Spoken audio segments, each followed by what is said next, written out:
يا أبا عبد الله يا أبا عبد الله.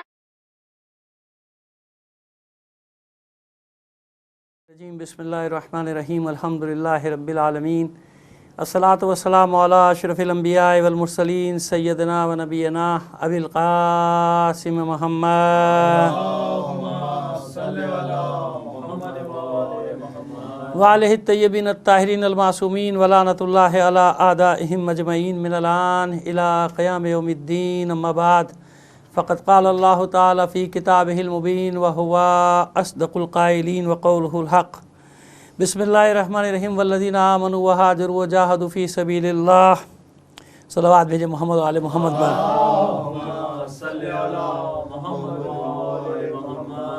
عزیزان محترم، جہاں جہاں بھی لوگ یہ مجلس دیکھ رہے ہیں اور ناچیز کو سن رہے ہیں، ان کی خدمت پہ پہلی مجلس سے گزارش رکھنا چاہتا ہوں کہ وہی اشرا ہے جو ہم ہر سال پڑھتے تھے رضویہ سوسائٹی، یعنی اولڈ رضویہ سوسائٹی شاہ کربلا ٹرسٹ میں، اور ہمارے برادر عزیز طاہر ولا میں جو ہیں سید نیاز رضوی صاحب، ان کے گھر پہ جو بعد میں منتقل ہو گیا تھا مسجد آل ابا میں. اور یہ ظاہر ہے کہ میرا خیال ہے 32-33 سال سے پڑھ رہے ہیں اشرا، لیکن حالات کی وجہ سے، حالات کی جو آپ کے سامنے، ہم بہرحال بہت احتیاط کر رہے ہیں اس سلسلے میں، اس مسئلے میں، کہ اس کو پھر ہم نے اس انداز میں لیا ہے کہ آن لائن یہ مجالس جا رہی ہیں، تو وہ حضرات جو بالمشافہ سننے کے عادی ہیں ان سے معذرت چاہتے ہیں، لیکن بہرحال احتیاط کا تقاضا یہی ہے کہ ہجوم ایک جگہ بہت سارا اکٹھا نہ ہو کسی حال میں. ممکن ہے بہت سارے لوگوں کو ہماری بات سے اختلاف ہوگا، تو بھائی ہوا کرے، اب میں کیا کر سکتا ہوں، لیکن بہرحال اپنی اپنی رائے ہوتی ہے. میں تو یہی سمجھتا ہوں بہتر کہ آن لائن اس زمانے میں مجالس پڑھ رہا ہوں مسلسل، وہی پڑھنا میرے لیے، اپنے لیے کہہ رہا ہوں، سب کے لیے میں نہیں کہہ رہا، مجھے یہی بہتر سمجھ میں آتا ہے، بہتر نظر آیا کہ میں آن لائن پڑھتا ہوں. آپ کو پورا حق ہے، اس بات سے آپ اختلاف کر سکتے ہیں، وہ آپ کی مرضی ہے، رائے ہے. بہرحال ہمیشہ کی طرح اس پہلی مجلس میں خمینی ابو الشکن، شہید مظلوم علامہ عارف حسین حسینی، شہید ڈاکٹر محمد علی، جتنے بھی تمام شہدائے اسلام، ہمارے شہید پروفیسر سبت جعفر، بہرحال بہت سارے نام ہیں جو میرے ذہن میں نہیں ہیں، تمام شہداء کو شامل کر لیجئے، اپنے تمام مرحومین کو شامل کر لیجئے، اور اسی میں آپ شامل کر لیجئے جناب علی جاوید زیدی صاحب اور وقار حیدر زیدی صاحب کے مرحومین کو شامل کر لیجئے، نیاز رضوی صاحب کے مرحومین کو شامل کر کے ایک سورہ فاتحہ پڑھ کر بخش دیجئے گا. بسم اللہ الرحمن الرحیم.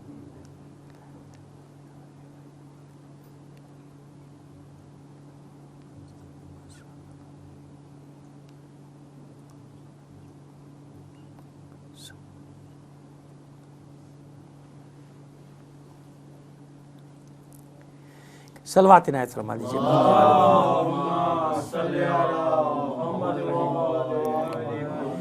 والذین آمنوا وہاجروا وجاہدوا فی سبیل اللہ والذین آووا ونصروا اولئک هم المؤمنون حقا لہم مغفرۃ ورزق کریم. سورہ انفال 8واں سورہ قرآن مجید کا، اور یہ اس کی 74ویں آیت. اور وہ لوگ جنہوں نے، جو اللہ پر ایمان لائے، والذین آمنوا، اللہ پر ایمان لائے، وہاجروا، اور اللہ کی راہ میں اپنا گھر بار چھوڑا، یعنی ہجرت کی اللہ کی راہ میں، وجاہدوا فی سبیل اللہ، اور اللہ ہی کے راستے میں انہوں نے جہاد کیا، قتال کیا، قتل بھی کیا اور مقتول بھی ہوئے، یہ تمام لوگ. اور پھر صرف یہی نہیں بلکہ وہ لوگ بھی کہ والذین آووا، یعنی جنہوں نے نصرت کی، مدد کی. کن کی مدد کی؟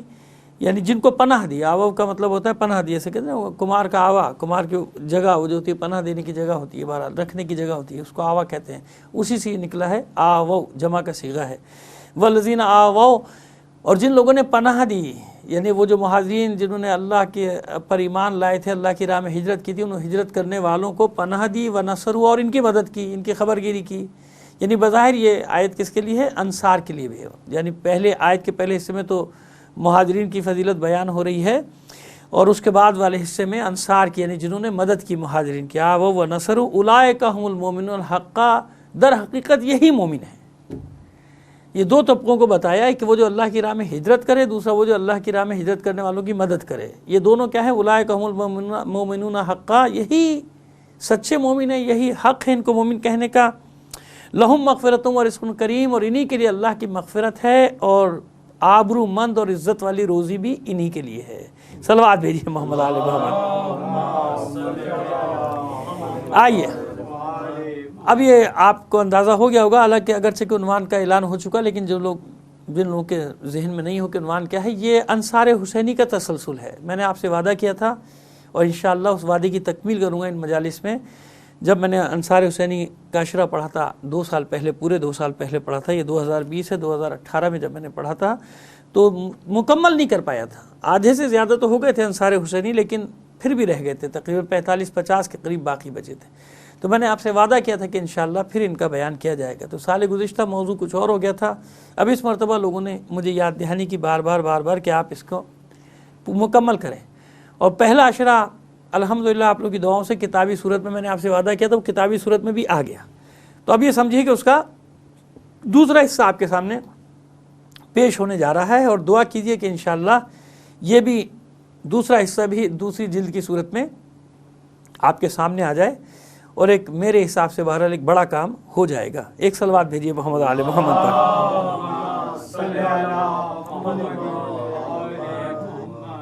بس عزیزان محترم، جیسا کہ میں نے آیت کی تلاوت کا شرف حاصل کیا، اسی مناسبت سے کہ جن لوگوں نے جو ایمان لائے، اللہ کی راہ میں گھر بار چھوڑا، ہجرت کی، اور اللہ کی راہ میں ہی لڑتے رہے، اللہ کی راہ میں جہاد کرتے رہے، اور دوسرے وہ لوگ کہ جنہوں نے ان کی مدد کی، والذین آووا ونصروا، جن لوگوں نے ان کی مدد کی اور ان کو پناہ دی، ان کی مدد کرتے رہے، اولئک هم المؤمنون حقا، یہی لوگ ہیں جو در حقیقت مومن ہیں۔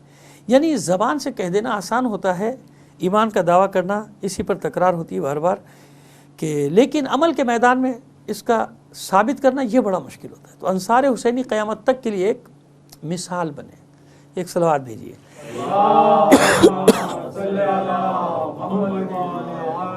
مثال بنے کہ دعویٰ کرنا آسان ہوتا ہے، عمل کے میدان میں اس کو پورا کرنا کتنا مشکل ہوتا ہے۔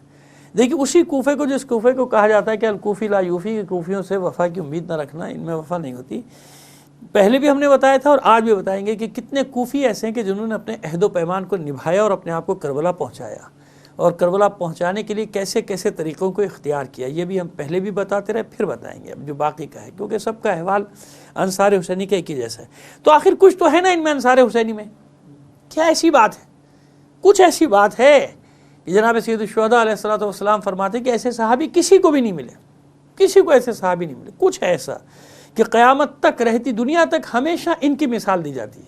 دیکھیے حالانکہ حق و باطل کے کتنے معرکے ہوئے ہیں دنیا میں، ہوئے نا، بڑے بڑے معرکے ہوئے ہیں، بڑے بڑے معرکے ہوئے، لیکن وہی بات آ جاتی ہے کہ جب مثال دی جاتی ہے تو کربلا کے 72 حسین اور ان کے انصار، ان کی طرح سے ڈٹ جاؤ، ان کی طرح میدان میں آ جاؤ، ان کی طرح جام شہادت نوش کرو، ان کی طرح قربانیاں دو، رائے گاہ نہیں جائیں گی تمہاری قربانیاں، مثال کربلا کی دی جائے گی۔ ایسے ہی ہے نا، یہ میرا اور آپ کا کام نہیں ہے، یہ مشیت کا کام ہے، یہ اس کا کام ہے جس کی خاطر جناب سید الشہداء نے ساری قربانیاں دی ہیں، یہ اس کا کام ہے جس کے دین کو محفوظ کرنے کے لیے نا، محفوظ مکمل تو ہو گیا تھا دین، غدیر خم میں مکمل ہو گیا تھا، محفوظ کرنے کے لیے جناب سید الشہداء تشریف لائے ہیں کربلا کے میدان میں، کہ اب اس کے بعد آفتیں آئیں گی، یقیناً فتنے بھی سر اٹھائیں گے، اور اٹھا رہے ہیں اور آج بھی اٹھاتے ہیں، سب کچھ ہے، لیکن وہ ایک راستہ باقی رہے گا، ایک راستہ کھلا رہے گا کہ جہاں سے انسان جب اس راستے کو طے کرے گا، ابھی انشاءاللہ بیچ گفتگو میں بھی آ جائے گا اس راستے کی طرف کہاں کہاں نشاندہی کی گئی ہے،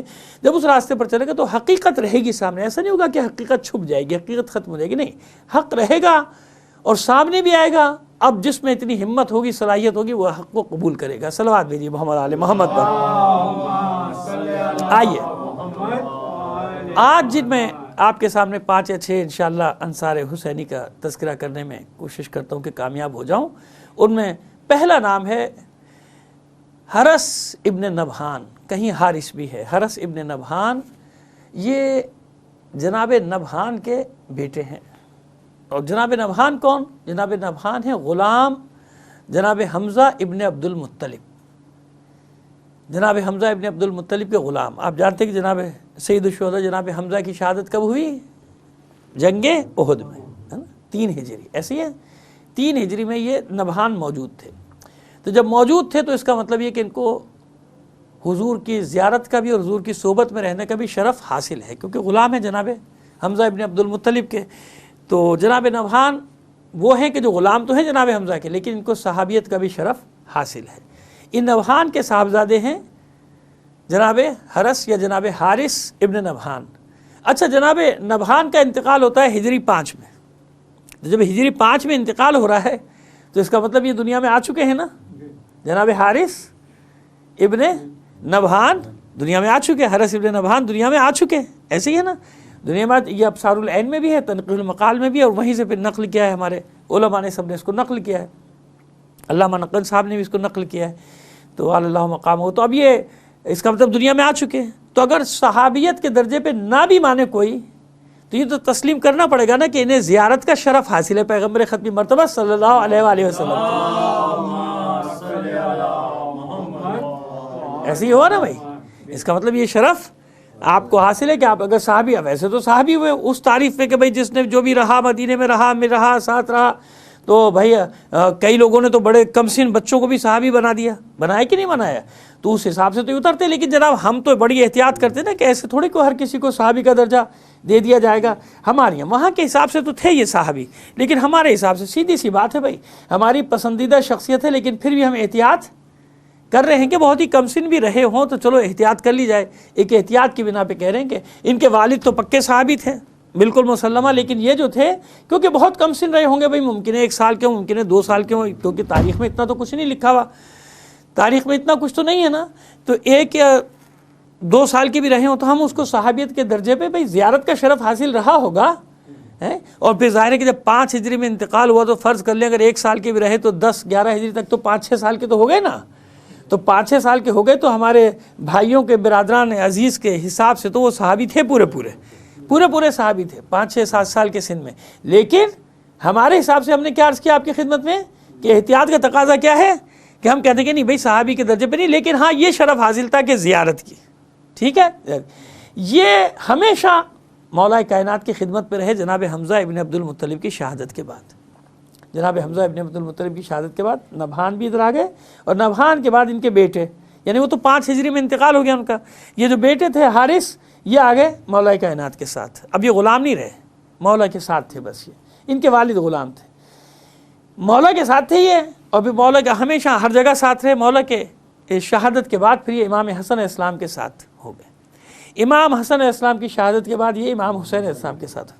یہ ان صحابیوں میں جو مدینے سے ساتھ چلے، امام حسین علیہ السلام کے بزرگ ہیں، بزرگ لوگوں میں. میرے منہ سے لفظ صحابی نکلے تو کوئی عیب کی بات نہیں، ابھی میں نے پورے پس منظر بتا دیا نا کہ ان میں ہے. چلی مولا کائنات کے صحابیوں میں، ان صحابیوں میں کہ جو کربلا پہنچتے پہنچتے خاصے ضعیف بھی ہیں، لیکن مدینے سے ساتھ ہیں، مدینے سے آپ ساتھ آئے، جناب سید الشہداء کے ساتھ ہیں، مدینے سے آپ ساتھ ہیں. اور یہ پہلے حملے میں خیموں کے دفاع پر معمور تھے، اور خیموں کا وہ جو بار بار ہم ایک روایت پڑھتے ہیں نا کہ اصحاب حسینی نے ایک صف بنا لی تھی نا جب پہلا حملہ عام ہوا ہے، صبح کے وقت حملہ عام ہوا، اور نیزے گاڑ دیے تھے زمینوں میں تاکہ جو بھی تیر لگتا تھا وہ نیزوں پہ لگ کے اوپر خیموں سے پیچھے نکل جاتا تھا.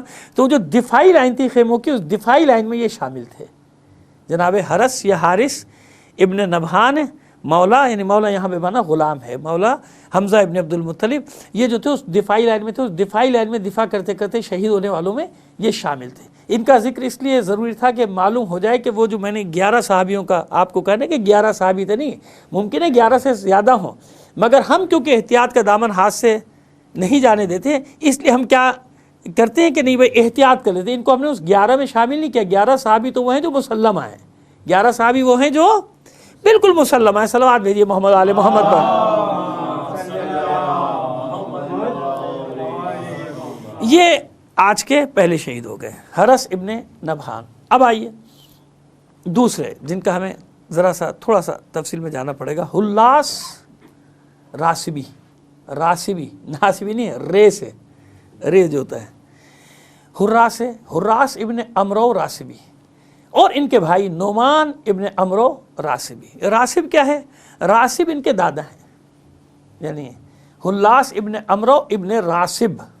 راسب کیونکہ راسب ایک شاخ بن گئی، بنی ازد کے تھے نا، ازد ایک قبیلہ ہے، بنی ازد ایک قبیلہ ہے، بنی قحطان کے ایک شاخ، بنی قحطان پہلے، یعنی قحطانی ایک پورا نسل ہے قحطانی جو کہلاتی ہے بنی قحطان. قحطان کے ایک شاخ تھی بنی ازد. بنی ازد بہت بڑا قبیلہ تھا، ازدی تھے.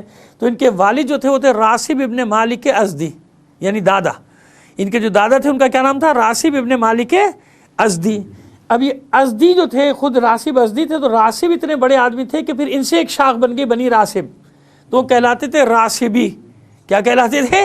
وہ کہلاتے تھے راسبی. حلاس، اور کہیں وہ چھاپے میں غلطی کی وجہ سے وہ کبھی کبھی نقطہ آ جاتا ہے تو کہیں جلاس بھی لکھ دیا ہے آیا ہے، لیکن جلاس نہیں ہے، نام کیا ہے؟ حلاس ان کا، حلاس ابن عمرو راسبی، یعنی حلاس ابن عمرو ابن راسب ابن مالک، یہ ان کا شجرہ ہے. اور ان کے دوسرے بھائی ہیں نعمان ابن عمرو راسبی. اب یہ راسب سمجھ میں آئے گی کہ راسبی کیا چیز ہے؟ راسبی ایک شاخ ہے، قبیلے کی شاخ جو بنی از سے نکلی ہے. اچھا جناب، یہ دونوں بھائی کوفے میں تھے، یعنی اہل کوفہ تھے، کوفے کے رہنے والے تھے، اور دونوں بھائی مولا کے ساتھ جنگوں میں شریک رہے، یعنی مولا کی ہم رکابی میں. خاص طور پہ حلاس کا نام اس لیے زیادہ ہے کہ حلاس بہت ہی باصلاحیت تھا، اور حلاس کو مولا نے اپنے ایک لشکر کی سرداری بھی دے دی تھی. یعنی ایک حصے کا فوج کے بہت سارے حصے ہوتے تھے نا، تو اگر کہیں آپ پڑھ لیں ان کا نام کہ لشکر کے سردار تھے تو آپ کہیں گے جناب مالک اشتر کیا تھے؟ پھر نہیں، مالک اشتر تو کل تھے نا تمام لشکر کے، وہ جو حصے ہوتے تھے نا تو فوج کے ایک حصے کا ان کو افسر بنا دیا. جیسے جناب حر اس لشکر کے ایک حصے کے سردار تھے نا، 1000 کے 3000 کے ایسے ہوتا تھا، تقسیم کر دیا. تو سردار تو سارے ہی ہوتے تھے نا بھائی، یہ اپنے حصے کا سردار، وہ اپنے حصے کا سردار، وہ اپنے حصے کا سردار. جیسے علمدار کے بارے میں بھی آج آپ کے لیے تشریح کر دیں. ایک صلوات بھیجیے محمد آل محمد پر.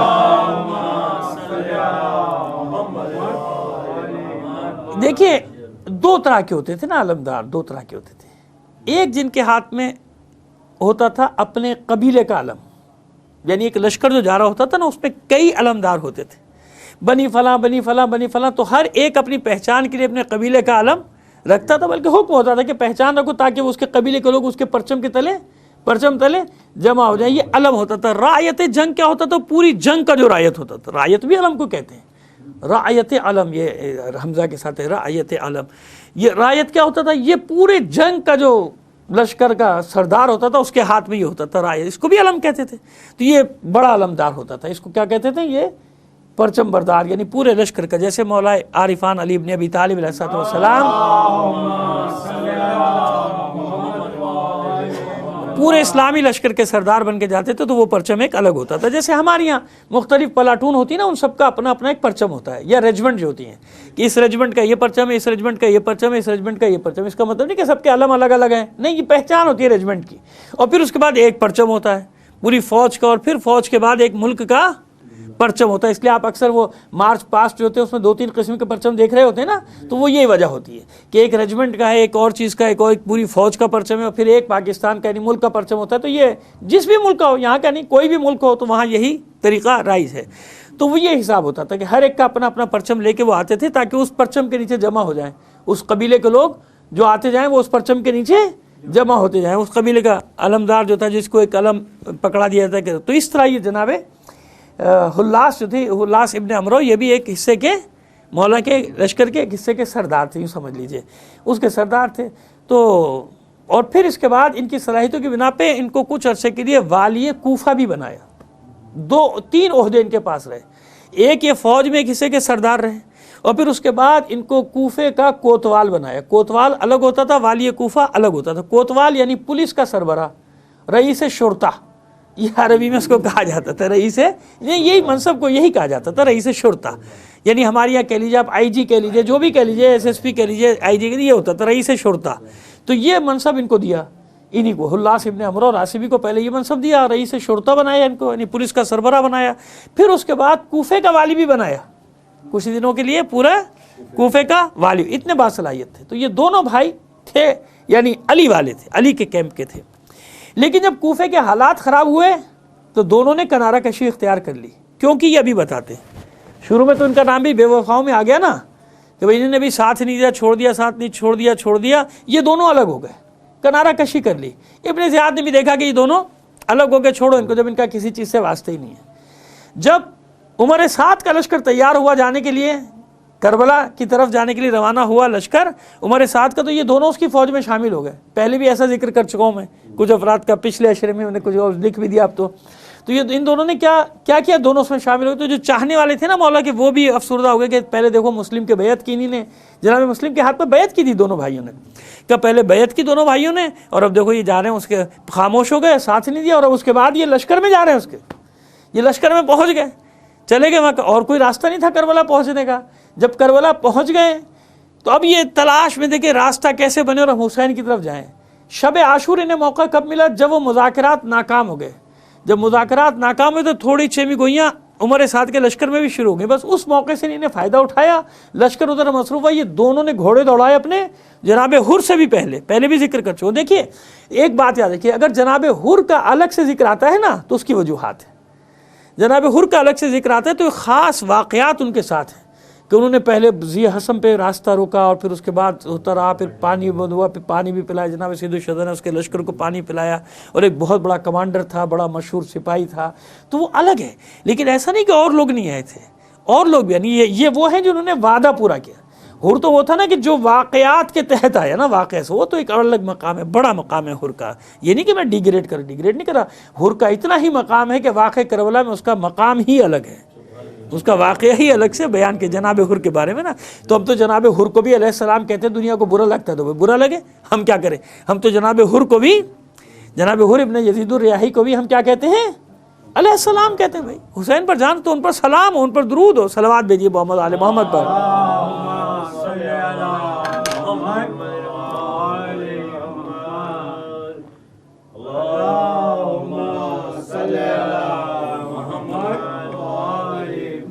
ایک بار اور صلوات عنایت فرما دیجیے گا. آئیے, تو یہ حلاس ابن عمرو اپنے بھائی نعمان ابن عمرو کے ساتھ گھوڑے دوڑائے امام کے. مولا بیعت کی تھی تو بیعت جان تک کی بیعت کی, آپ کو چھوڑ کے جانے والی نہیں ہے, اور کوئی راستہ نہیں تھا, یہی ایک راستہ تھا. اس لیے ان کا ذکر الگ سے.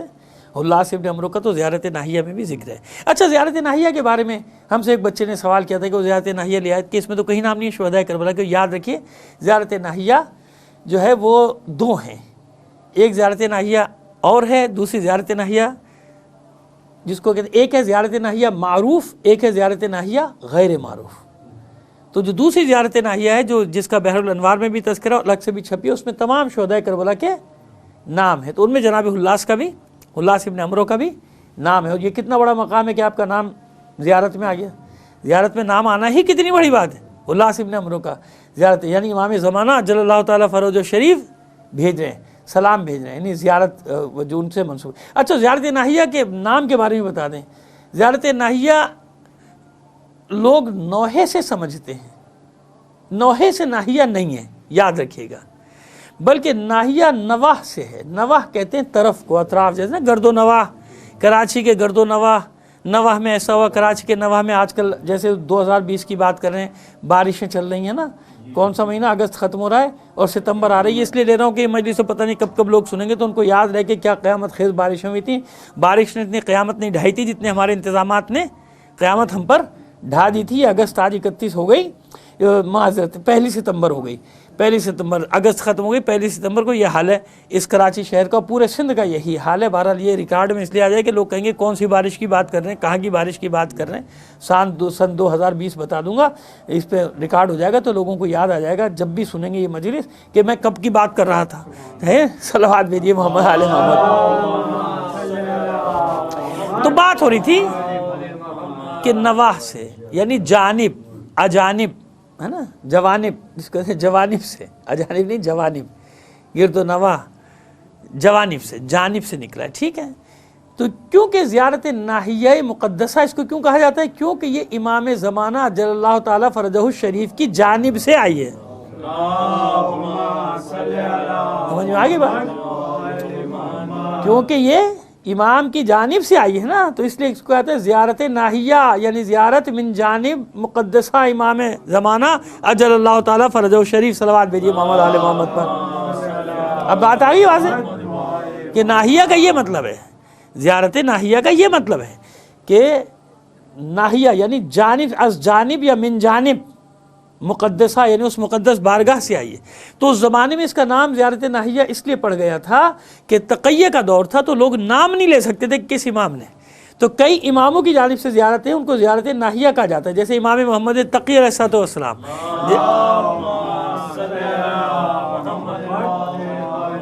جیسے کہ امام علی نقی علیہ السلام. ایک بار اور درود بھیجیے. ائمہ طاہرین کی جانب سے روایت آتی تو شیعہ سمجھ جاتے تھے جب وہ اعلان تھا کہ یہ زیارت ناہیہ, وہ سمجھ جاتے تھے کہ امام کی طرف سے آئیے لے لیں.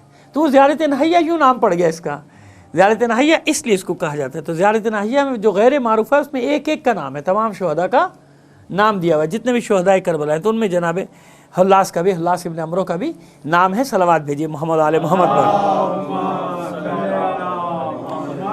تو اس طرح یہ دونوں بھائی اس طرف آ گئے, حلاس ابن عمرو اور نعمان ابن عمرو, اور دونوں بھائیوں نے دست بدست جنگ میں جان دی ہے. دست بدست یعنی دو بدو جو لڑائی ہوئی تھی, یعنی خیموں کے دفاع میں جو پہلا حملہ تھا, ابن شہر عاشوق نے بھی یہی لکھا ہے ان کو کہ پہلے حملے کے شہید ہیں دونوں بھائی, اور دست بدست لڑائی میں تھے, یعنی گھس کے لڑے تھے, ان کے لشکر میں گھس گئے تھے, اور لشکر میں گھس کے لڑتے لڑتے دونوں نے اپنی جانیں قربان کی. اور آج جس اہم ترین ہستی کا میں آج کے حساب سے ذکر کرنے جا رہا ہوں وہ ہیں حنظلہ ابن اسعد شبامی, شبام, جن کو کہیں نہ کہیں شیبانی بھی لکھا گیا ہے, شیبانی اشتباہ ہے, شبامی یہ ہے شبام سے. یہ بھی ایک شاخ ہے قبیلے کی. یمن کا مشہور قبیلہ ہے بنی حمدان, یمنیوں کا سب سے, اور بہت سے نا بریر حمدانی, جناب بریر حمدانی جن کا پچھلے اس میں پڑھ چکا, وہ بھی اسی قبیلے کے تھے. اسی کی ایک شاخ ہے شبام سے نکلی ہے. اور اچھا ہوتا ہی تھا, آپ لوگ کو کئی بار بتا چکے ہیں ہم, اور ویسے بھی آپ لوگ جانتے ہوں گے کہ جو بھی بڑی شخصیت ہوتی تھی نا عربوں میں, وہاں سے ایک شاخ نئی بن جاتی تھی قبیلے کی, وہاں سے ایک نئی شاخ بن کے آگے چلنا شروع ہو جاتی تھی. تو اس شبام تھے اس کے, یعنی حمدانی قبیلے کے تھے, بنی حمدان کے تھے. بنی حمدان وہ یمن کا مشہور قبیلہ, لیکن اس میں یہ مشہور ترین شخص تھا شبام. تو یہ کیونکہ شبام کی نسل تھے تو یہ اپنے اسلام کے ساتھ شبامی لکھتے تھے, کہ یعنی براہ راست میرا دادا ہے شبام. شبام براہ راست, شبام ابن عبداللہ براہ راست میرا دادا ہے. تو شبام ابن عبداللہ اتنی مشہور شخصیت تھے کہ اس کے بعد ان کی اولاد نے اپنے آپ کو حمدانی نہیں لکھتے تھے, کیونکہ حمدانی تو بہت وسیع ہو گیا نا, ہزاروں آدمی تھے بنی حمدان کے, تو لہٰذا انہوں نے مخصوص کہتے کہ ہم وہ ہیں شبام ابن عبداللہ کی اولاد ہیں. تو حنظلہ ابن اسعد شبامی, اسعد یاد رکھیے گا آپ, حنظلہ ابن اسعد شبامی یہ کس کے تھے؟ شبام قبیلے سے, اس لیے شبامی اپنے آپ کو لکھتے تھے. شبام ابن عبداللہ کی اولاد میں سے تھے, اور یہ تھا قبیلہ کس کا؟ بنی حمدان. اور بنی حمدان تھے یمن, یعنی یمن کے مشہور قبیلے بنی حمدان, اور بنی حمدان کی ایک شاخ بنی شبام. بنی شبام سے تھے حنظلہ ابن اسعد شبامی. صلوات بھیجیے محمد آل محمد پر.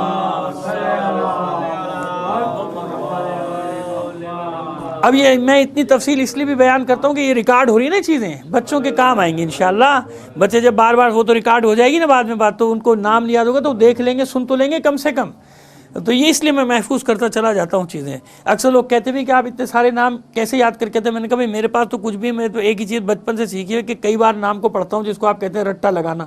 4-5 بار نام پڑھتا ہوں تو نام یاد ہو جاتے ہیں, اور کچھ نام ویسے ہی یاد ہیں, پہلے سے بچپن سے سنتے آ رہے ہیں, پڑھتے آ رہے ہیں. جیسے جناب حنظلہ کا نام جانتے ہی ہوں میں, یہ تو مجھے یاد ہی تھا. لیکن چلیے اب اس لیے بتا رہا ہوں کہ اتنے سارے نام لیتا ہوں تو کچھ بچے حیران ہوتے ہیں, پریشان ہو جاتے ہیں. تو بچوں کو سکھا رہا ہوں کہ بیٹا جب آپ بچے تھے میں بھی بچہ تھا, بچپن سے میں ایسے ہی یاد کرتا ہوں چیزوں کو. یا حافظان قرآن کو دیکھا ہے نا, ماشاءاللہ حافظ نہیں ہوتا قرآن جب تک یہ اس طرح سے خوب دل لگا کے نہ پڑھیں, تکرار نہ کریں, نہیں کریں تو اس تک یاد تھوڑی, تو کوئی بھی چیز یاد نہیں ہوتی. اور پھر لفظ بلفظ یاد کرنے کی تو بہت ہی ضرورت ہے. اور جہاں یاد نہیں ہوتا وہاں ہم لکھ کے لیے آتے ہیں. بھائی سیدھی سی بات ہے, لکھ کے لانا عیب نہیں ہے, غلط پڑھنا عیب ہے. لکھ کے پڑھنا عیب نہیں ہے. ہم نے مراجع الزام کو دیکھا کہ ایسے ایسے لکھ کے بیٹھے ہوتے ہیں, پڑھ رہے ہوتے ہیں, درس سنا دے رہے ہوتے ہیں لوگوں. بڑے بڑے آیات الزام کو دیکھا, مجلس پڑھ رہے ہیں لیکن ایسے لکھی ہوئی تحریر کی پڑھ رہے ہیں. کیوں؟ وہ انہیں سے ہم نے سیکھا کہ لکھ کے پڑھنا, دیکھ کے پڑھنا عیب نہیں ہے, غلط پڑھنا عیب ہے. صلوات بھیجیے محمد علیہ. اب یہ تمہید بھی میں نے اس لیے باندھی کہ کیونکہ مجھے اب ان کے کچھ جو عربی کا خطبہ ہے وہ مجھے دیکھ کے پڑھنا ہے حنظلہ کا. پہلے ان کا پس منظر بتا دوں. حنظلہ ابن اسعد شبامی, یہ تو میں نے نام اور قوم قبیلے کے بارے میں بتا دیا نا. یہ کوفے کے معلم قرآن ہیں, یہ بھی کوفی ہیں. میں نے عرض کیا کہ آپ کی خدمت ہے کہ کوفیوں کو بہت برا بلا کہتے ہیں. کربلا کے جب شہداء اٹھائیں گے تو آدھے 50% کوفی ہیں, کوفے کے رہنے والے کوفی ہیں. یہ اور نام کے ساتھ بھی ان کے بعض جگہ لکھا ہوا ہے ازدی الکوفی, کوفی الازدی بھی لکھا ہوا ہے ان کے نام. کوفے کے عاصم کوفی مورخ کوفے کا ہے. تو اب یہ کوفے میں معلم قرآن ہے, یعنی کوفے کے بچوں کو قرآن کی تعلیم دیتے ہیں. اور معلم قرآن ہونے کے ساتھ ساتھ قاری قرآن, یعنی قرات بہت عمدہ ہے ان کی, بہت خوبصورت قرات. اور یہاں پھر ایک لفظ کی اصلاح کرتا چلا جاؤں, شاید پہلے کبھی کی برسوں پہلے, لیکن اب میری عادت ہے, میں کیا کروں, اصلاح کے بغیر آگے نہیں جانا چاہتا. اکثر لوگ کہتے ہیں قرت, قرت قرت کوئی لفظ نہیں ہوتا، یہ غلط العام ہے۔ قرت کا معنی ہے وبا، یہ جس وبا سے گزر رہے نا، اسے عربی میں کہتے ہیں قرت۔ کیا کہتے ہیں؟ بغیر حمزہ کے قرت، قاف رے تے، اور اکثر لوگ کہتے ہیں قرت کر رہا ہوں، نہیں، قراءت بھی کہہ دیں تو بعید میں جا کے معنی ہو جاتا ہے کہ چلو غلط العام میں استعمال ہے، مستعمل ہو رہا ہے تو چلو قرات کے بنا، لیکن صحیح لفظ جو ہے وہ قاف پر زبر ہے، فتحہ، جس کو عربی میں کہتے ہیں فتحہ، اردو میں کہتے ہیں زبر، قرات۔ قرات کا معنی ہے یعنی پڑھنا، قرات کا معنی ہے پڑھنا، تو لوگ قرات کہتے ہیں، اب غلط العام ہے، ٹھیک ہے، آپ بھی سمجھ جاتے ہیں، سب سننے والے سمجھ جاتے ہیں، لیکن یہ بتانا مجھ پر لازم ہے، کیونکہ آج کل ویسے عربی تو چھوڑیے، اردو کا تلفظ کا بھی مسئلہ ہو رہا ہے، اردو بھی نہیں سمجھ میں آ رہی لوگوں کے، تو عربی تو دور کی بات ہے۔ بہرحال یہ مجھ پر لازم تھا کہ میں اس کو درست کرتا چلا جاؤں کہ قرات نہ کہا کریں بلکہ قرات، زبر لگا دیں، بس قاف پہ زبر لگا دیں تو بالکل صحیح ہو جائے گا، پھر کوئی یعنی دو زو معنی نہیں ہوگا۔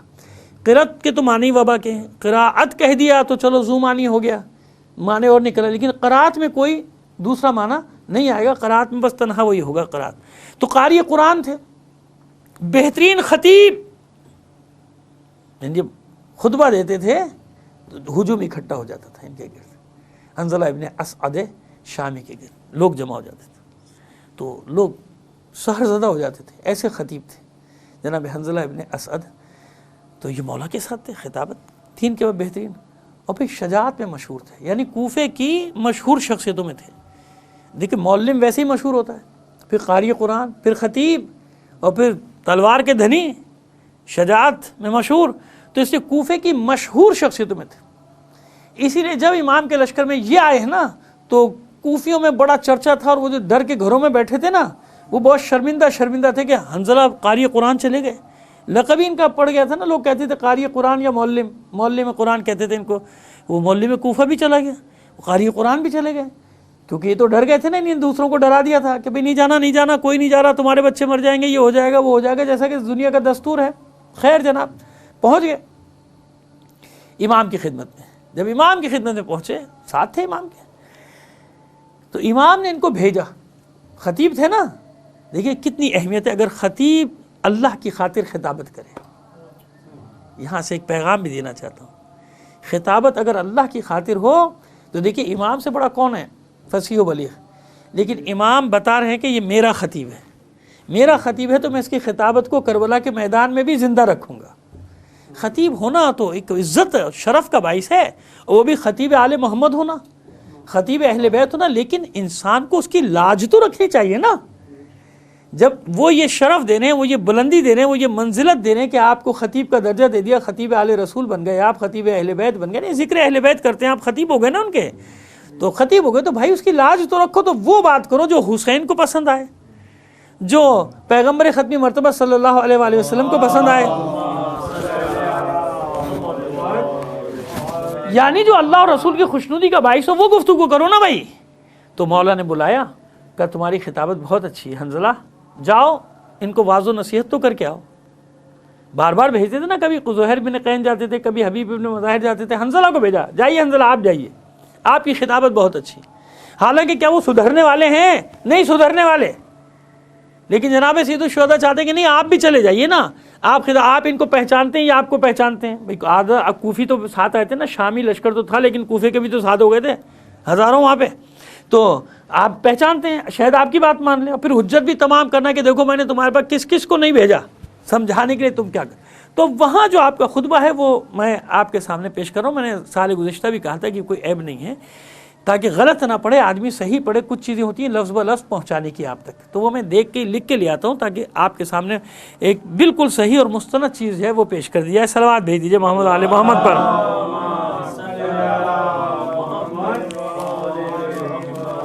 ایک بار اور صلوات عنایت فرمائیے۔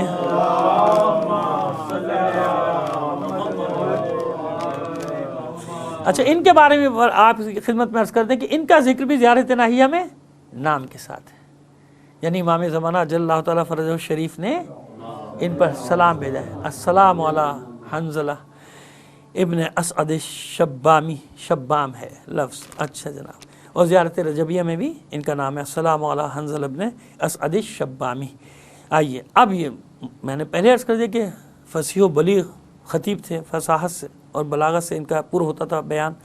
لشکر کے سامنے پہنچے، بسر سعد کے لشکر کے سامنے ان کو خطاب کیا. اور خطاب کی خاص بات یہ تھی کہ آیات الہی پڑھ رہے تھے، بس خطبے میں آیات الہی، یعنی آیات سے انہوں نے خطبہ بنایا ہوا تھا. یعنی وصیت بنا لیا، وصیت، کیونکہ فی البدی بھیجا ہے نا امام نے. کو پہلے سے تقریر کی تیاری، تو بھائی ہم لوگ تو پہلے سے تیاری کرتے ہیں، سیدھی سی بات ہے، تیاری کے بغیر کیسے تقریر کریں گے. لیکن امام نے یوں ہی بھیج دیا کہ جائیے. ان کو تو نہیں اندازہ تھا کہ مجھے بھیجا جائے گا، لیکن اتنے بڑے عالم تھے، عالم. اب میں یہ بھی بتانا عرض کرنا چاہ رہا ہوں کہ صرف جناب حبیب ابن مظاہر نہیں تھے، وہ تو فقیہ قوہ تھے، وہ ایک نہیں تھے. یہاں حسین یہ بھی بتانا چاہ رہے ہیں کہ میرے ساتھ جو بھی تھا وہ سب سے بڑا اپنے وقت کا، اپنے قبیلے کا عالم تھا، اپنی جگہ کا عالم تھا. یہ اس لیے بھی عرض کر رہا ہوں کہ وہ جو علم دشمن ہو جاتے ہیں نا، کہیں بھی کسی بھی طبقے کے ہوں، بھائی ہم کسی ایک خاص کو تھوڑی کہہ رہے ہیں، یہ علم دشمنوں کے لیے کہ ائمہ طاہرین نے علم دوستی سکھائی ہے، علم دشمنی نہیں سکھائی. اس لیے اپنے لشکر میں اتنے بڑے بڑے علماء کو، بھائی امام کے سامنے ان کا علم کیا ہے؟ کچھ بھی نہیں ہے، لیکن امام ہر ایک کو اہمیت دے رہے ہیں کہ عالم ہے تو تاریخ میں اس کا علم زندہ رہنا چاہیے. یعنی امام علماء کی حوصلہ افزائی کر رہے ہیں، علماء کو ڈی گریڈ نہیں کر رہے، بتا رہے کہ قیامت تک تم علماء کی طرف محتاج ہو، مراجع کی طرف محتاج ہو، فقہا کی طرف محتاج ہو. امام ائمہ طاہرین، اور پہلے جو پچھلے سال ہی گزشتہ سال ہی تو اشرا پڑھا ہے مرجعیت معصومین کی نگاہ میں، اس میں ہم نے مثالیں دی، اور دعا کریں کہ وہ بھی انشاءاللہ کتابی شکل میں آ جائے. میں ان سب چیزوں کو اس لیے جمع کر رہا ہوں کہ حالات کا کچھ بھروسہ نہیں ہوتا، یہ ساری چیزیں محفوظ ہو جائیں کتابی شکل میں، شکل و صورت میں، تو فائدہ ہوگا، آنے والی نسلوں کو فائدہ ہوگا اگر وہ اردو پڑھنے کے قابل رہی تو. کیونکہ اب تو اردو پڑھنا بھی نہیں آتی بچوں کو، بیچاروں کو. ہمیں بھی اب ہمیں خود ہی، وہ تو ہم سے ہی کہتے ہیں آپ انگلش سیکھیے، وہ اردو نہیں سیکھیں گے، اپنے بچوں کو نہیں سکھائیں گے. کہیں گے آپ انگلش میں تقریر کر سکتے ہیں، ہمیں بھی ضد ہے، ہم بھی نہیں سیکھتے. ہم کہتے ہیں نہیں ہمیں آتی نہیں، ہمیں اردو میں ہی پڑھنا ہے. اپنے بچوں کو اردو سکھا دو تو پھر سکھائیں گے. صلوات بھیجیے محمد عالم. خیر چھوڑی. تو اس لیے میری گزارش ہے جہاں جہاں بھی احباب ہیں کہ زبانوں کے دشمن تھوڑی کوئی عالم ہے دنیا میں اس کا دشمن؟ کوئی عالم نہیں. بھائی ضرورت ہے، ہم بھی جانتے ہیں ضرورت ہے، ہمارے بچوں کی بھی ضرورت ہے. بھائی جب اسکول کالج میں پڑھائیں گے تو کہاں کیا پڑھائیں؟ مجبوری ہے نا انگلش میں پڑھانا ہے. لیکن اس کا یہ مطلب نہیں ہوتا کہ انسان اپنی زبان کو ڈیگریڈ کرے. یہ تو احساس کمتری والوں کا کام ہے، جو کمپلیکس کا شکار ہو جاتے ہیں ان کا کام ہے کہ نہیں اردو میں بات کریں گے تو بے عزتی ہو جائے گی. ارے اردو کیا، میں کہتا ہوں اگر تمہاری مادری زبان پنجابی ہے تو پنجابی میں بات کرو. یعنی جب آپس میں بیٹھے ہو، جو بھی تمہاری مادری زبان ہے، سندھی زبان ہے، سندھی زبان تو خیر اتنا ذخیرہ ہے سندھی زبان میں جس کا کوئی حد نہیں، ہزاروں سال کی اس کی تاریخ ہے، اور سینکڑوں سال بلکہ کئی ہزار سال کا ان کا ادبی ایک خزانہ ہے جو ان کے پاس موجود ہے بتانے کے. اس طرح پشتو زبان کے کتنے خزینے ہیں کہ نہیں پشتو زبان میں. خود پنجابی کے یہ تو لوگوں نے چھوڑ دیا نا. آپ دیکھیں پنجابی میں کتنا صوفیانہ کلام اور کتنا عارفانہ کلام اتنا جمع ہے کہ اللہ کی 61ویں آیت کا حصے کو انہوں نے شامل کیا. یا قوم یا تقتلوا حسینن کے بعد، یا تقتلوا حسینن، یہ تو آیت کا حصہ نہیں ہے نا. یہ ایک چیز ہمیں باریک یوں بیان کرنی پڑتی ہے کہ سوشل میڈیا ہے، کچھ معلوم ہی نہیں. کہیں گے صاحب یہ انہوں نے آیت کہہ کے پڑھ دیا، یہ تو آیت میں ہے ہی نہیں. یا قوم یا تقتلوا حسینن، تقتلوا حسینن کہاں پہ آیت میں؟ تو اس لیے میں نے کہہ دیا بھائی یہ آیت میں نہیں ہے، بعد والا انہوں نے آیت کے ساتھ ملا کے پڑھا ہے اس بات کو. صلوات بھیج دیجیے محمد آل محمد پر.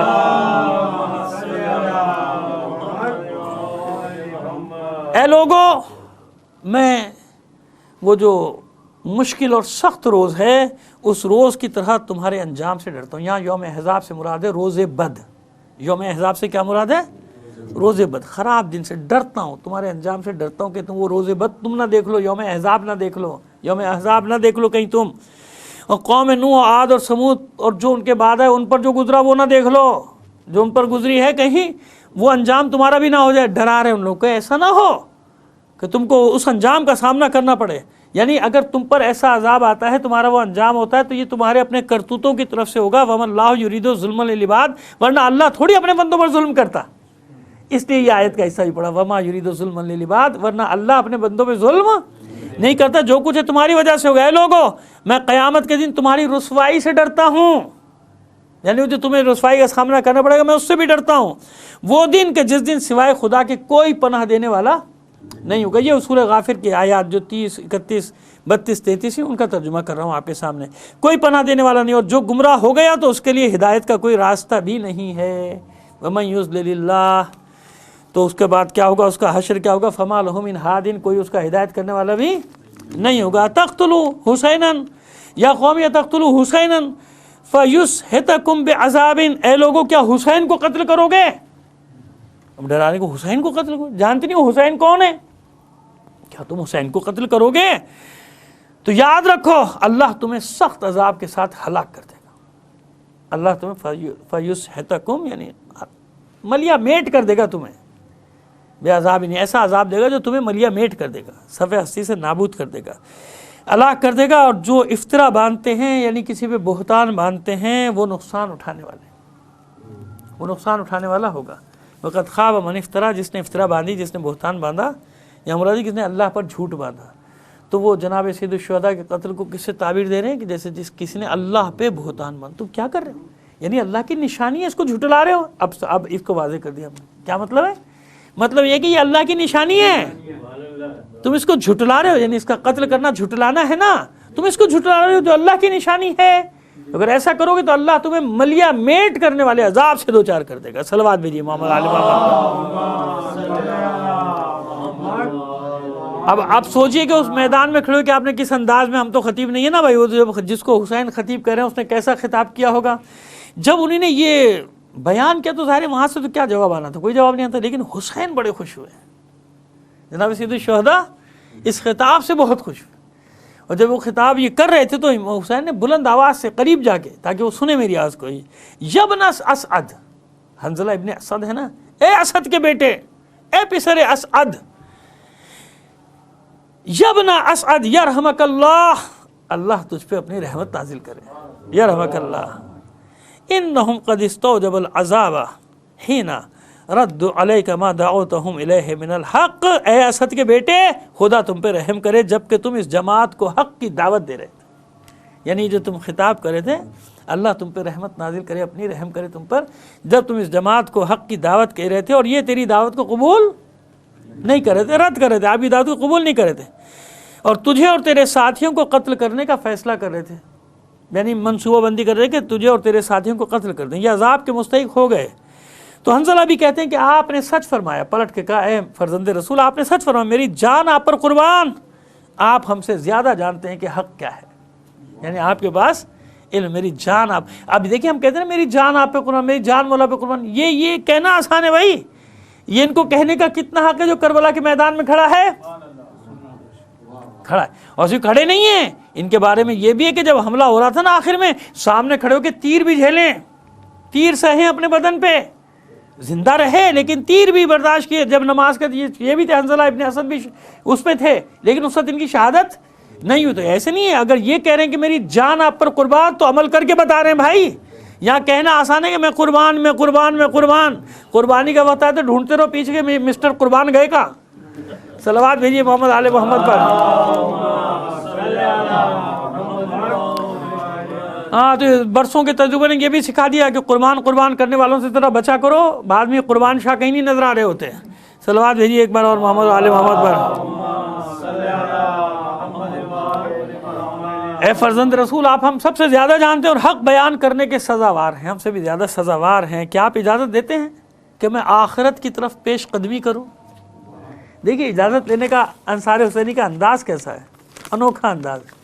آپ اجازت دیتے ہیں میرے مولا کہ میں آخرت کی طرف پیش قدمی کروں اور اپنے بھائیوں سے ملحق ہو جاؤں، یعنی جو مجھ سے پہلے شہادت کا جام پی چکے میں ان کے ساتھ ملحق ہو جاؤں. آپ اجازت دیتے ہیں مجھے؟ امام نے اجازت دیتے ہوئے جملے کہے جو جملے محفوظ ہیں مقاتل میں آپ کے، فرماتے ہیں روح الی خیر من الدنیا وما فیہا ویلا ملک لا یبلا، جاؤ اس خیر کی طرف، روح الی خیر، وہ روح جو آپ اکثر لفظ سنتے رہتے ہیں، روح جاؤ اس طرف جاؤ. کس طرف جاؤ؟ الی خیر، اس خیر کی طرف جاؤ. کون سی خیر؟ من الدنیا وما فیہا، کہ دنیا اور اس میں جو کچھ بھی ہے اس سے زیادہ خیر ہے، اس کی طرف جاؤ. یعنی مولا فرما رہے ہیں کہ تم اس طرف جاؤ کہ جہاں دنیا اور دنیا میں جو کچھ بھی ہے ان سب سے اچھا تمہارا انتظار کر رہا ہے. وَإِلَى مُلْكٍ لَا يَبْلَى، اس ملک کی طرف جاؤ، اس جہان کی طرف جاؤ جس کا کچھ بھی ضائع ہونے والا نہیں، یعنی جو پرانا ہونے والا، یہ ملک تو چلا جائے گا، یہاں نہیں مریں گے پھر مر جائیں گے بعد میں، اب دیکھیں جملے جو امام کہتے ہیں، جو روح الی خیر من الدنیا وما فیہا ویلا ملک لا یبلا، جاؤ اس خیر کی طرف جو دنیا اور جو کچھ بھی اس دنیا میں اس سے بہتر ہے، اس طرف اس خیر کی طرف جاؤ، اور اس عالم کی طرف جاؤ جو پرانا ہونے والا نہیں ہے، اس کا کچھ ضائع ہونے والا نہیں، کچھ پرانا ہونے والا نہیں ہے، جاؤ یہ دعا دے کے روح الی خیر من الدنیا وما فیہا وَإِلَى مُلْكٍ لَا يَبْلَى، اس ملک کی طرف چلے جاؤ جہاں کچھ بھی ضائع ہونے والا نہیں۔ حنظلہ کہتے ہیں، اب دیکھیں حنظلہ نے جو زیارت پڑھی ہے وہاں جانے سے پہلے، السلام علیکہ یا ابا عبداللہ، اے ابا عبداللہ آپ پر میرا سلام ہو، صلی اللہ علیکہ آپ پر صلوات ہو، یعنی درود و سلام، صلی اللہ علیکہ وعلی اہل بیتک، آپ پر درود و سلام، آپ کے اہل بیت پر درود و سلام، وعرفا بیننا وبینک فی جنت، اور ہمارا آپ کا وعدہ کہاں کا ہے، ہماری اور آپ کی پہچان کہاں کی ہے، جنت میں، ہمارے اور آپ کے درمیان جو پہچان کا وعدہ ہے وہ کہاں کا ہے، عرف اللہ، یعنی اللہ ہمیں وہاں پہچانوائے گا، ہماری پہچان وہاں ہوگی، یہ خاص لفظ ہوتا ہے عرفہ، کہ ہمارا اور آپ کا وعدہ جنت کا وعدہ، جہاں ہمیں بتایا کہ ہماری اور آپ کی پہچان ہوگی جنت میں۔ ایک صلوات بھیج دیجیے محمد آل محمد پر۔ اللہ نے ہماری، کہتے ہیں کہ جب انہوں نے حملہ کیا، ظاہر ہے کہ جیسے قاری قرآن سے، جیسے خطیب سے میں نے بتایا کہ ویسے ہی بہت بڑے یہ شجاع تھے، تو انہوں نے 20 کے قریب کوفیوں شامیوں کو واصل جہنم کیا، جبکہ زخمی حالت میں تھے۔ میں پہلے عرض کر چکا ہوں کہ جنگ کرنے سے پہلے ہی زخمی ہو چکے تھے، کیونکہ تیر اپنے اوپر روکتے تھے، بھائی حملہ روکتے تھے، امام کے سپر بنے ہوئے تھے، لہذا زخمی حالت میں لڑے ہیں۔ یہ زخمی حالت میں لڑنے کے باوجود انہوں نے 20 دشمنان اسلام، دشمنان دین، دشمنان آل رسول کو واصل جہنم کیا۔ اس کے بعد آپ نے جام شہادت نوش کیا، اور جیسا کہ میں نے آپ کی خدمت میں عرض کیا کہ زیارت نہیہ میں ان پر امام زمانہ نے سلام بھیجا ہے، صلوات بھیجیے محمد آل محمد۔ اچھا بس اب جلدی سے دو افراد کا، دو جانثاروں کا اور ذکر کر دیتے ہیں، پھر انشاءاللہ کل پہ رکھیں گے۔ ظاہر ابن عمرو کندی، ظاہر ابن عمرو اسلمی کندی، ان کے بارے میں ذرا سا بتا دیتے ہیں، اور ایک ہے محمد ابن ثنا نے، ایک اور دوسرا پانچواں نام ہے سعد ابن حرس کا، لیکن پہلے ظاہر ابن عمرو کندی۔ یہ ظاہر ابن عمرو کندی کو لوگ لکھتے ہیں عمرو ابن حمق خزائی کا غلام۔ عمرو ابن حمق خزائی کون ہے؟ مولا کائنات کے جانثاروں میں سے عمرو ابن حمق کا بہت نام ملے گا، بلکہ 2-4 جگہ خطبوں میں بھی ضمناً ذکر آیا ہے، نہج البلاغہ کے خطبوں میں عمرو ابن حمق خزائی کا بیان ہے، اور ان کے پیچھے بہت پڑا ہوا تھا۔ ان کو بعض لوگ مولا کائنات کے بعد ڈھونڈ رہے تھے قتل کرنے کے لیے، تو یہ شام وغیرہ چھوڑ کے چلے گئے تھے۔ تو یہ جو ان کے ساتھ، یعنی یہ جو ساتھ ظاہر ابن عمرو جو تھے، ان کے والد کا نام بھی عمرو اسلمی تھا، بنی کندہ کے تھے۔ ان کو لکھتے ہیں غلام عمرو بن حمق خزائی کا، یعنی ان کا نام لکھا جاتا ہے حرس مولا عمرو ابن حمق خزائی، یہ ان کو لکھا جاتا ہے۔ اچھا، ان کے آقا کا نام بھی عمرو ہے، عمرو ابن حمق خزائی، اور والد کا نام تو میں نے بتا دیا، عمرو اسلمی کندی، بنی کندہ کے، حرس ابن عمرو کندی۔ حرس ابن عمرو باپ کا نام بھی عمرو، اور جو آقا ہے اس کا نام بھی عمرو ابن حمق۔ یہ عمرو ابن حمق خزائی کے ساتھ اتنا رہتے تھے کہ ان کا نام پڑ گیا تھا، ان کا نام ہی پڑ گیا تھا حرس مولا عمرو ابن حمق خزائی۔ حرس جو غلام ہے عمرو خزائی کا، عمرو ابن حمق خزائی کا، عمرو باپ کا بھی نام ہے، عمرو آقا کا بھی نام، ہمیشہ ساتھ رہتے تھے، ان کا ساتھ نہیں چھوڑتے۔ جب ان کے ساتھ رہتے تھے تو علی کے شہدائی ہوئے نا، علی کے چاہنے والے ہوئے نا، جناب مولا کائنات کے چاہنے والے ہوئے۔ یہ جن کے بارے میں ظاہر ابن، معذرت کے ساتھ وہ نام میں غلط پہلے لے گیا، جن کا میں نام لے رہا ہوں، حرس نام نہیں، ظاہر ابن۔ اچھا، یہ ظاہر کی ایک خاصیت اور ہے کہ ان کے ایک بیٹے تھے، ان کی نسل میں سے ایک بہت بڑا شخص گزرا، محمد ابن سنان ظاہری۔ محمد ابن سنان ظاہری کون ہے؟ محمد ابن سنان ظاہری 8ویں امام، یعنی امام علی رضا علیہ السلام، صلوات بھیجیے محمد آل محمد پر۔ 8ویں امام اور 9ویں امام، امام محمد تقی علیہ السلام، ان دونوں کے صحابی تھے، جانثار تھے اور شاگرد بھی تھے، محمد ابن سنان۔ اور وہ لکھتے تھے اپنے آپ کو محمد ابن سنان ظاہری۔ ظاہری کس نسبت سے لکھتے تھے؟ تاکہ لوگ پہچان لیں کہ میں ظاہر ابن عمرو کا بیٹا ہوں، ظاہر ابن عمرو اسلمی کا بیٹا ہوں، اور انہی ظاہر کو عمرو ابن احمق کا، عمرو ابن حمق خزائی کا غلام بھی کہا جاتا تھا، ظاہر ابن عمرو۔ ظاہر ابن عمرو، یہ نام ذہن میں رکھیے گا آپ، ظاہر ابن عمرو کندی اور ان کے والد کا نام تھا ظاہر ابن عمرو اسلمی کندی، اور ان کے آقا کا نام ہے ظاہر مولا، یعنی ان کے غلام ہیں ان کا نام ہے عمرو ابن حمق خزائی۔ یہ ساتھ ساتھ آئے تھے دونوں اماموں کے، ان کے جو پڑھ پوتے سمجھ لیجیے وہ شاگرد تھے، دونوں اماموں کے شاگرد تھے۔ محمد ابن سنان ظاہری ان کا نام تھا۔ ان کا بھی یہ تھا، اس لیے ان کا زیادہ ذکر نام باقاعدہ الگ سے لکھا جاتا ہے، کیونکہ یہ حرم ابا عبداللہ کا دفاع کرنے پہ مامور تھے، یعنی ان خاص خیموں کا دفاع کر رہے تھے یہ، وہ جو خاص خیمے تھے جناب سید الشہداء کے، اہل بیت کے، ان کے دفاع پہ مامور تھے، اور وہیں پر دفاع کرتے کرتے کرتے کرتے اپنی جان جانے آفرین کے سپرد دی، اور شہید ہوتے ہوتے آواز دی تھی دوسروں کو کہ دیکھو میں اب جا رہا ہوں، اب اس کے بعد کوئی نہیں ہے حفاظت کرنے۔ تو پھر 2-4 صحابی دوسرے جو خود بھی زخمی تھے وہ حالت میں پہنچے تھے، اور انہیں نے آ کے دفاع کیا تھا، ظاہر ابن عمرو کندی اور ظاہر مولا عمرو بن حمق خزائی۔ باپ کا نام بھی عمرو ہے اور آقا کا نام بھی عمرو ہے، ایک ہے عمرو کندی اور وہ ہے عمرو بن حمق خزائی۔ ایک خزائی ہیں بنی خزاع کے ہیں، ایک بنی کندہ، والد بنی کندہ کے ہیں، اور جو آقا ہیں وہ کہاں کے ہیں؟ وہ بنی خزاع کے ہیں۔ تو ان کے ساتھ پہچان کے لیے خزائی لگا دیا جاتا ہے۔ اور 5ویں جو آج کے جانثار کا ہمیں ذکر کرنا ہے، سعد ابن حرس۔ سعد ابن حرس، بس یہ اب آپ کو بتا دیتے ہیں۔ آواز بلند نعرہ صلوات۔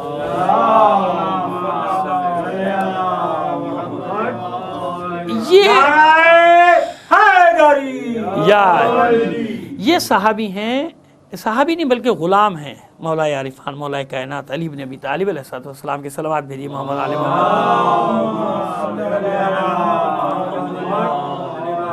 اور ان کی خصوصیات میں سے یہ ہے کہ یہ صحابی رسول مسلمہ ہیں۔ صحابی رسول کیسے ہیں؟ صلح حدیبیہ میں شریک تھے، بیعت رضوان میں شریک تھے، نہیں بیعت کرنے والوں میں شریک تھے، بیعت رضوان جو تحت الشجرہ جو ہوئی ہے اس میں بھی شریک تھے، اور جنگ خیبر میں بھی حصہ لیا ہے، یعنی اس میں بھی یہ شریک تھے۔ تو مسلمہ صحابی ہیں نا، مولا کائنات کے غلام تھے، مولا نے ان کی صلاحیتوں کی وجہ سے ان کو آزاد کر دیا۔ تو یہ گئی نہیں، جیسے کہ ہوتا تھا کہ اہل بیت کی غلامی سے آزاد ہو کے جائے گا کون بھائی، تو ان کو آزاد کر دیا کہ یہ بہت باصلاحیت ہے، یعنی انتظامی حوالے سے بہت باصلاحیت ہے۔ تو انہیں نے کہا کہ مولا میں تو نہیں جانا چاہتا، میں تو آپ کے پاس ہی رہنا چاہتا، کہ بھائی تم غلام نہیں ہو، تم آزاد ہو، کیونکہ ظاہر غلام کا الگ حکم ہوتا ہے، آزاد کا الگ۔ تو یہ اتنے باصلاحیت تھے کہ انہیں اپنی فوج کے ایک حصے کا سالار بنایا، جیسے میں نے پہلے ذکر کیا نا، تو ان کو بھی سعد ابن حرس کو بھی آپ نے ایک حصے کا سالار بنایا، اور اس کے بعد ان کو بڑھاتے بڑھاتے بڑھاتے بڑھاتے رئیس الشرطہ کا منصب دیا، یعنی پولیس کا سربراہ بنایا، اور پھر جب بڑھایا تو آذربائیجان کا والی بنا کر بھیجا۔ سعد ابن حرس کو آذربائیجان کا گورنر، جس کو کہتے ہیں گورنر کہہ لیں، والی کہہ لیں، بس پورا وزیر اعلیٰ کہہ لیں، جو بھی کہہ لیں، اب یہ نام ایسے بدنام ہو گئے کہ آدمی کیا ان لوگوں کے نام لے بھائی۔ صلوات بھیجیے محمد علی محمد پر۔ تو ان کو آذربائیجان کا والی بنا کر بھیجا، ظاہر ہے کہ مولا کے ساتھ رہے، امام حسن علیہ السلام کے ساتھ رہے، امام حسین علیہ السلام کے ساتھ رہے۔ یہ بھی ان افراد میں ہے جو مدینے سے ساتھ ہے، اور یہ بھی ضعیف العمر ہے۔ ظاہر صحابی رسول، آپ سوچیں نا کہ جنہوں نے جنگ خیبر میں شرکت کی، بیعت رضوان میں تھے، تو جوان تو ہوں گے نا اس وقت۔ اب وہ کب کی بات ہے جناب؟ 6 ہجری، 5 ہجری، 6 ہجری، 7 ہجری، 8 ہجری، اور واقعہ کربلا ہو رہا ہے 61 ہجری میں، تو بھائی کتنے سال کے؟ کم از کم 75-80 سال کے تو ہوں گے نا۔ تو یہ ان بزرگ میں اور اصحاب رسول میں جو کربلا میں، اس لیے ہم برادران کو کہتے ہیں کہ لوگوں کو ایسا مت بہکاؤ کہ قیامت کے دن تمہیں جواب دینا مشکل ہو جائے۔ اس طرح نہ بہکاؤ لوگوں کو کہ قیامت کے دن جواب نہ دے سکو۔ صحابہ کو برا بلا کہنا نہیں چاہیے، نہیں برا بلا کہنا چاہیے، لیکن صحابہ کو قتل کرنا کیسا جرم ہوگا؟ بے دردی سے قتل کر دینا صحابہ کو۔ تو لوگوں کو یہ بھی تو بتاؤ کہ کربلا میں حسین کے ساتھ صحابی رسول کتنے تھے، اصحاب رسول کتنے تھے، وہ تو بتاؤ۔ وہ نہیں بتاتے ہو، وہ چھپا جاتے ہو، لوگوں کو گمراہ رکھتے ہو۔ ظاہر بیچارے لوگ پڑھ تھوڑی نے، لوگوں کا کیا قصور ہے، لوگوں کو کیا معلوم کیا کیا لکھا ہوا ہے تاریخوں میں۔ لہٰذا لوگوں کو گمراہ کرنے کے لیے جس کا جو چاہو بنا دو، جس کو اب میں کیا عرض کروں کیا کیا بنا دیتے ہیں کیسے کیسے لوگوں کو۔ صلوات بھیجیے محمد علی محمد پر۔ بس آج اتنا ہی رکھتے ہیں، اگرچہ کہ تھوڑا سا زیادہ ہو گیا، کوشش کریں گے کل سے تھوڑا سا کنٹرول کریں، لیکن کریں کیا، انصار حسینی کا تذکرہ ہے، ہمیں تو یہ بھی کم لگ رہا ہے جتنی ہم نے بات کی نا۔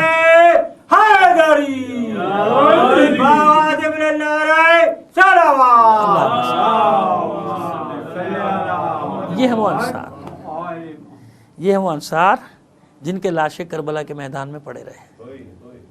دیکھیے ایک تصحیح کر دیں، صرف کچھ لاشیں ایسے ہیں جن کو کھینچ کر الگ کیا گیا، جیسے جناب حر ابن یزید الریاحی کا لاشا الگ لے گئے نا، وہاں آپ بھی زیارت کر کے جو نہیں گئے پروردگار سب کو توحید، وہاں جا کے ان کو دفنایا گیا ان کے قبیلے نے.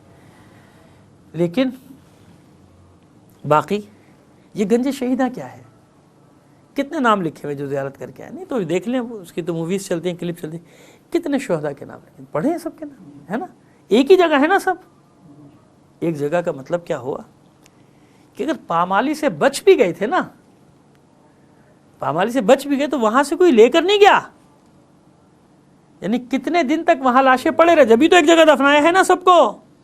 صرف جناب حبیب بن مظاہر کو ذرا سا فاصلے پہ دفنایا، اور جناب شہزادہ علی اکبر کو مولا کے پہچانے اور سینے پر کہتے ہیں کہ شہزادہ علی اصغر اللہ علم بالصواب. باقی سب شہداء تو ایک جگہ ہے نا، تمام شہداء. اس کا مطلب یہ کہ سب کے لاشیں پڑے تھے، بے گور و کفن پڑے تھے. ہاں یہ درست ہے کہ جب پامالی کی بات آئی تھی تو لوگوں نے لاشوں کو پامال نہیں ہونے دیا تھا، کیونکہ جب کوئی آگے بڑھتا تھا پامالی کے لیے آگے بڑھتے تھے، حکم دیتا تھا تو لوگ آگے بڑھ جاتے تھے کہ یہ کیسے ہوگا، یہ ہمارے قبیلے کا، ہم لڑ لیا، ہم نے مار دیا، پامال نہیں ہونے دیں گے لاشا، کوئی پامال نہیں ہونے دیں گے. تو ثانیہ زہرا کو اطمینان تھا کہ میرے بھائی کا لاشا کوئی پامال تو نہیں کرے گا. جب یہ قوم قبیلہ دیکھ کے جو ان کا رشتہ دار نہیں اس کو بچا رہے، تو حسین کو تو سب جانتے نا کہ نواسہ رسول ہے، چلو قتل کر دیا، لاش کی بے حرمتی تو نہیں کریں گے. ثانیہ زہرا دیکھ چکی تھیں کہ یہ کیسے لوگ ہیں، کہاں تک بے حرمتی کی تھی ان لاشوں پر. جانتے ہیں آپ کہ پامالی کے بعد جب ثانیہ زہرا وہاں پہنچی ہے نا، ابھی میں آپ کو بتاتا ہوں، لیکن پہلے پامالی کا واقعہ پڑھتا ہوں. پامال کیا کیسے؟ اسید ابن عبداللہ یہ اپنے ساتھیوں کے ساتھ ذمہ دار ہے حسین کی لاش کو پامال کرنے کا، اس کا ذکر ہے. اور یہ معلوم کیسے ہوا؟ لوگ کہتے ہیں نا آپ کو اتنی باریکیاں معلوم، کہ تو ابھی آپ کو بتاتے ہیں کہ ہمیں معلوم کیسے ہوا.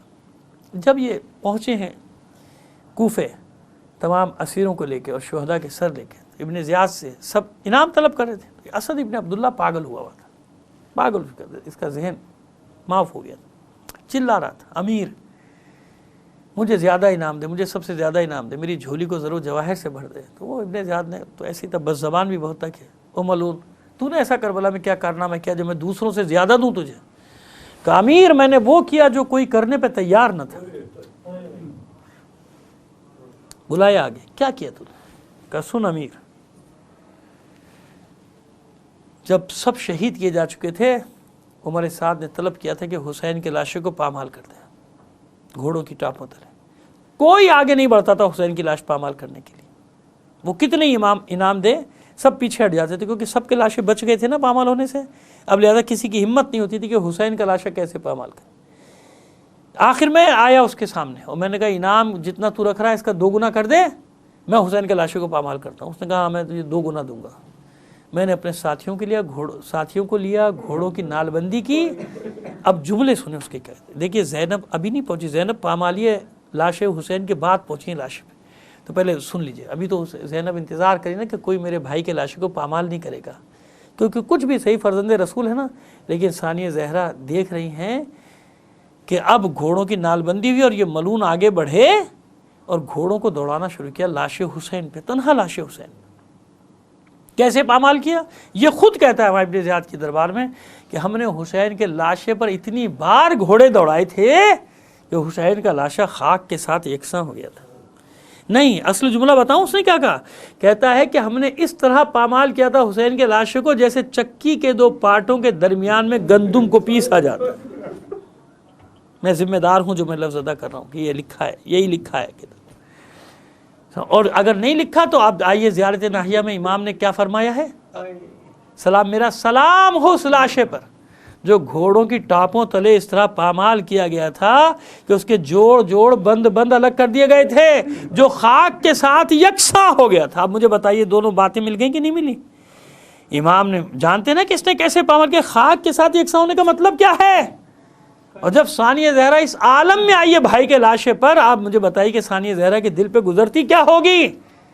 بے سر کا بھائی کا لاشا دیکھا، ہاں غور سے دیکھتی نہیں، بیٹھی زمین پہ، اس خشک گلے پہ اپنے لب رکھ دیے، بوسے لینا شروع کیے.